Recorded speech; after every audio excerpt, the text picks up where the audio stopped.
Përfaqësues të shteteve perëndimore me mendikim në Kosovë kanë bërë thirrje për gjetjen e një zgjidhjeje politike që rezulton me konstituimin e legjislaturës së re dhe formimin e qeverisë. Në një përgjigje për kohën, një zëdhënës i ambasadës së Shteteve të Bashkuara të Amerikës ka theksuar se Kosovës i duhet qeveri e qëndrueshme.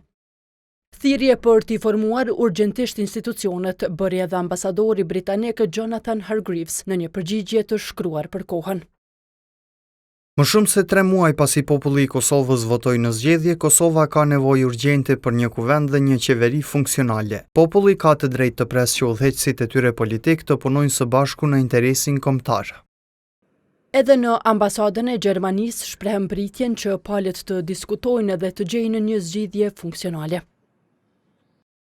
Kosova po humb kohë të çmuar çdo ditë dhe ne jemi plotësisht në përputhje me atë që tha ambasadori i BE-s Orav në fjalimin e tij në pritjen e djeshme të ditës së Evropës. Vendet që duan të bëhen anëtare të BE-s duhet të vërtetojnë aftësinë e tyre për t'u angazhuar në dialog për të arritur kompromis. Kjo është punë e përditshme midis shteteve anëtare dhe duhet të zbatohet edhe brenda vendit midis partive politike.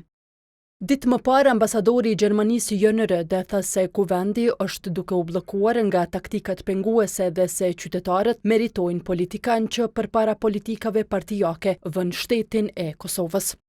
Të premten për herë të 13 me radhë do të tentohet që të konstituohet përbërja e re e kuvendit e dalë nga zgjedhjet e 9 shkurtit. Kuvendi nuk konsiderohet i konstituuar pa u zgjedhur kryetari dhe nënkretarët, ndërsa pa kaluar kjo fazë nuk nisin të rrjedhin asafatet për formimin e qeverisë.